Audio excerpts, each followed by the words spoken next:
Hello, I'm Tim Beggins, president of Elk Trading Company, and this is the top news for natural gas. Number one, U.S. and Iran peace talks continue. Number two, LNG Canada is eyeing its first export cargo by late June. Number three, Trans-Canada Southeast Gateway Pipeline Project is now ready for service.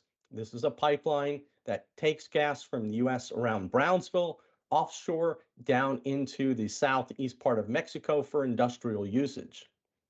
And number four, Mexico Pacific LNG has changed their CEO again.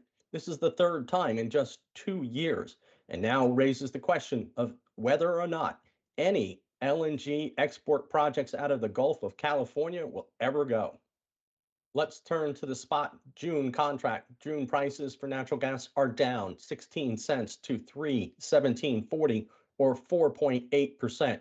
As you can see here from the daily chart, we are continuing our downtrend we started last week, and we're now starting to press toward our recent low at 3.007. Why? Well, we're losing weather support, and production is now back up to 106.5 near record territory. So let's take a look at the hourly chart to see where we can find some support. And here on the daily pivots, we see we've got support now at 313.20. The RSI is showing that we're slightly oversold. We'll see if we can stabilize prices, at least for today, at that 313.20. If not, we're going to continue our slide down toward that 3007 low. And let's take a look at what's going on. Well, we were looking at much warmer temperatures and humid temperatures in Texas across the southeast, but we've started to lose some of that support. So the prices have been coming down for the last week. What could have just kept us from causing our problems for the upside? Well, a simple mechanical system, such as using the 9 and 21-day moving averages. As you can see here, we were catching that bid all the way through the low here back on April 28th. As prices sprung higher, that would have caused our long signal here, and then we would have caught this wave using the 21-day moving average, the 9-day moving average as support. Well, now the 9-day moving average has been broken, and that will act as resistance as we continue to go forward. Let's take a look at crude oil, because crude oil prices are going to be very important here. Crude oil prices are still down, currently trading at 61.90 cents, down about 10 cents. And this continues to be below that around 65 to 63.40 resistance level on the charts. This has been previous support for the last 3 years. Why is this important? Because we'll start to lose associated gas out of the Permian region, which is based on oil economics.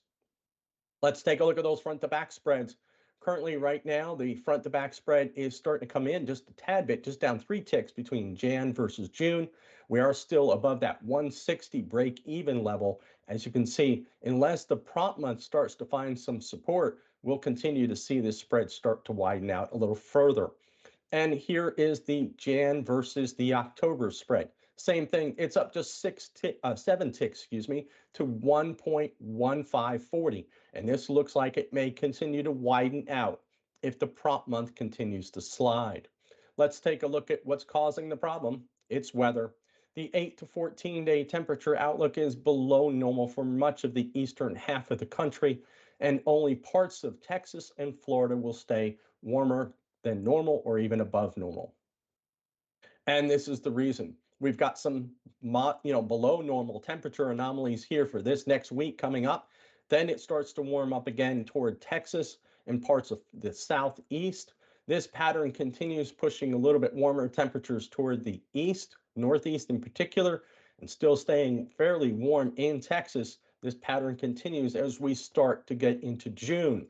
June starts the Atlantic hurricane season, but right now there's nothing on the horizon. And let's take a quick glance at Urkot. Urkot continues to see heavy wind and solar production. Right now, we're currently looking at wind and solar combined to be just over 44,000. Well, actually, just a little bit now below 44,000, but our demand for the day is just about 75,000. So this afternoon, renewables will actually produce half of the fuel mix in the business.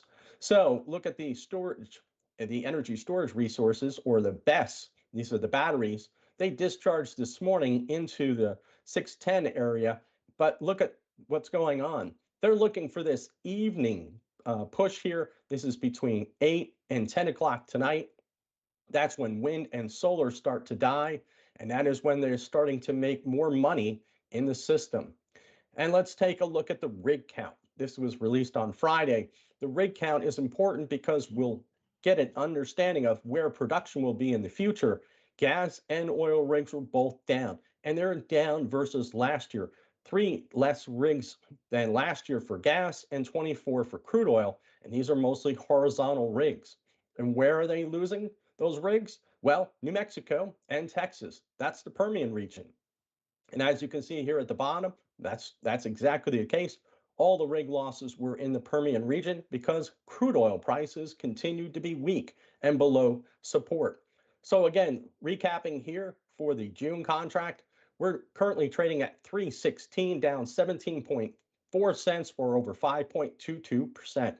Let us know your thoughts in the comment section below. Please hit that like and subscribe button. Thanks for listening. We'll see you soon.